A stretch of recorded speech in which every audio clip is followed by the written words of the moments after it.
ខ្ញុំចង់សួរនាងថាតើខ្ញុំមិនមានរូបរាងសង្ហាទេខ្ញុំស្បាត់សុំនិយាយការពិតលោកគ្មានត្រង់ណាសង្ហាទេត្រូវហើយបងមិនសង្ហាទេអត់ត្រូវវ៉ាប់ត្រូវថាជាមួយនឹងអូនទេឯគេនោះគេស្អាតសិនមានមេតែត្រូវចាំតែសម្រក់ក៏មិនថិតទេអេអូនបរិគេបោសគុំយំបរិគេបោបលៃលេងជាមួយនឹងមុំទុកអន្តឯងរកសែងទុកធំកុំមករត់រកប្រស្មោះពីខ្ញុំពេលលុនពាក់កវលពេជ្រមិនក៏អូនភ្លេចកវលកំប៉ុងគ្រាន់តែគេក្តាក់បន្តិចមិនក៏អូនភ្លេចមីឆុងបងកាន់ត្រឹមអាត់បិចគេភ្លេចធំវ៉ាសុនពេលយល់ឡើងមិនថេចមិនក៏ភ្លេចអ៊ីភេចដូចខ្ញុំចង់សួរនាងថាតើខ្ញុំមិនមានរូបរាងសង្ហាទេខ្ញុំស្បាត់សុំនិយាយការពិតលោកគ្មានត្រង់ណាសង្ហាទេត្រូវហើយបងមិនសង្ហាទេអត់ត្រូវវ៉ាប់ត្រូវថាជាមួយនឹងអូនទេឯគេនោះគេស្អាតសិនមានមេតែត្រូវចាំតែសម្រក់ក៏មិនថិតទេ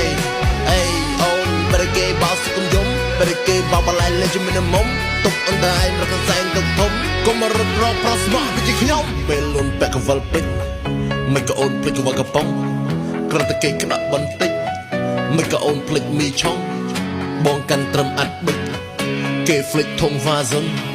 ពេលយល់ឡើងមិនថេចមិនក៏ភ្លេចអ៊ីភេចដូចខ្ញុំចង់សួរនាងថាតើខ្ញុំមិនមានរូបរាងសង្ហាទេ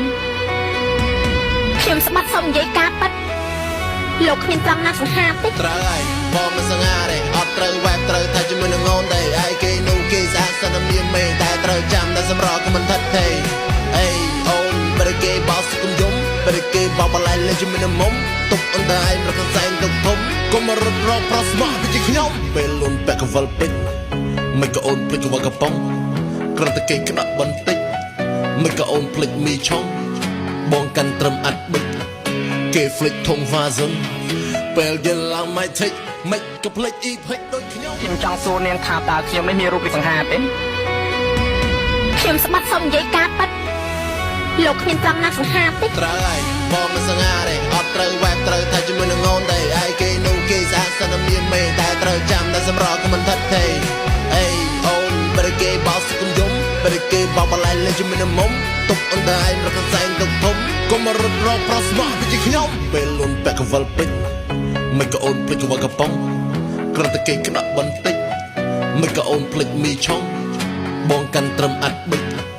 គេភ្លេចធំវ៉ាសុនពេលយល់ឡើងមិនថេចមិនក៏ភ្លេចអ៊ីភេចដូចខ្ញុំ